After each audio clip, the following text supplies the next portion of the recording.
So you think you know tea, right? I mean, it's the second most popular drink in the entire world. It's that simple comfort in a cup.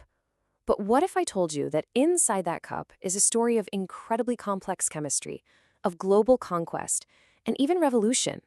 Well, that is the real story of tea, and believe me, it is far more explosive than you can imagine.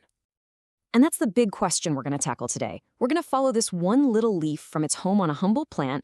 We'll decode the chemical cocktail inside that actually changes your state of mind. And then we'll see how it became a force so powerful it could build and then break entire empires. All right, so our story has to start at the source. Before it's a drink, before it's a global commodity, tea is just a plant. And if you really want to understand its power, you have to go back to the single species where it all begins. Okay, get ready for the first mind-blowing fact about tea. Every single type you've ever had, from a delicate green tea to a robust black tea, oolong, white, all of it, comes from this one plant, Camellia sinensis. The incredible variety we see isn't because there are different plants, it's all about how this one species evolved and how we humans figured out how to transform its leaves. Now, right from the start, nature created a fundamental split in the tea world. You have the sinensis variety, which adapted to the cool, high mountains of China. It developed smaller, more delicate leaves perfect for green and white teas. But then you have the Assamica variety, which grew strong in the warm, humid lowlands of India, producing these big, bold leaves that are perfect for black tea. So geography itself literally shaped the taste in your cup. So, nature gave us the raw material, but that's where we humans stepped in and took it to a whole new level. Over centuries of careful, selective breeding, we've created thousands of cultivars. You can just think of them as highly specialized versions of the tea plant. When you drink a legendary Do Hong Pao or creamy Taiwanese Jin Shuan, you're not just drinking a tea. You're tasting a specific cultivar, one that was intentionally bred for that unique experience. So how does a plant growing in a field actually translate to the feeling you get when you drink it? Well, to answer that, we have to zoom in, way in, inside the leaf, and take a look at the chemical cocktail that makes tea, well, tea. All right, first up, the one everybody knows, caffeine. Fun fact, it's actually the plant's natural defense system to ward off insects. But in us, it's a pretty powerful stimulant. It works by blocking a chemical in our brain called adenosine, which is what tells our brain we're tired. So by blocking that, caffeine gives you that familiar lift, that alertness and focus. But caffeine is only half the story. And this right here, L-theanine, this is what makes tea so unique. It's an amino acid that works with the caffeine to create what people call a calm, focused alertness. It actually boosts the alpha waves in your brain, which are linked to relaxation without making you drowsy. This incredible synergy is the reason tea feels so different from the jolt you get from coffee. And finally, we've got tannins. These are the compounds that give tea its color and that bitter, astringent taste. You know that dry, almost puckering feeling you get in your mouth? That's the tannins. But they do more than just affect the flavor. They can also bind to the iron you get from plant sources, like spinach or beans, which can make it a bit harder for your body to absorb that crucial mineral. And all this chemistry brings us to a really key point: moderation. For most healthy adults out there, the recommended daily caffeine limit is about 400 milligrams.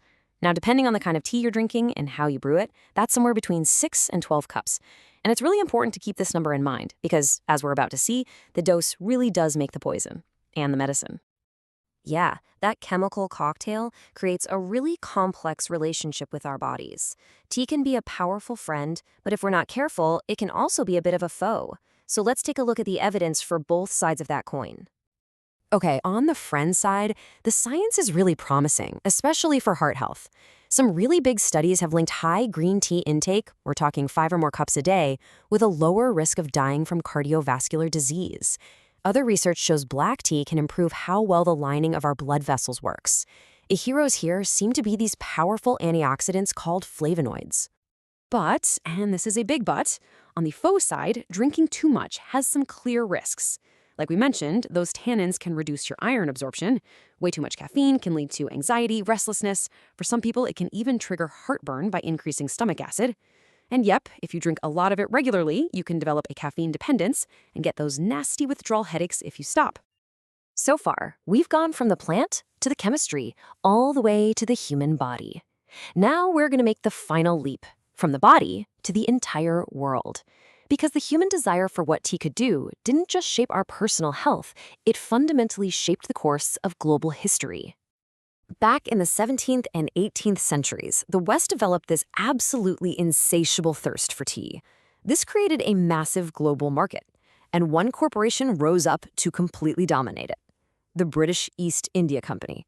And we're not just talking about a business. This thing was practically a private empire. It had its own army, its own territory, all built on the profits from things like tea. I mean, just look at this timeline. It shows the company's incredible power. For almost 300 years, it had a royal monopoly, it fought wars, it ruled over huge territories. But by the 1770s, it was actually in deep financial trouble. And so the 1773 Tea Act was Parliament's attempt to bail the company out, an act that would have consequences nobody could have foreseen. So what did this Tea Act actually do? Well, it gave the East India Company a massive, and some would say unfair, advantage. It let them ship their tea directly to the American colonies, cutting out all the middlemen. This meant they could sell their tea for cheaper than anyone else, cheaper than the local colonial merchants, and definitely cheaper than the smugglers who were bringing in Dutch tea. And this right here, this is the key. The popular story we all learn in school is about taxation without representation, but the real anger on the ground was economic. As the American Battlefield Trust puts it, the colonists saw this as a direct threat to their own businesses. This wasn't just another tax, it was a government-backed monopoly specifically designed to crush them. And we all know what happened next. On a cold December night in Boston, the colonists decided they had had enough.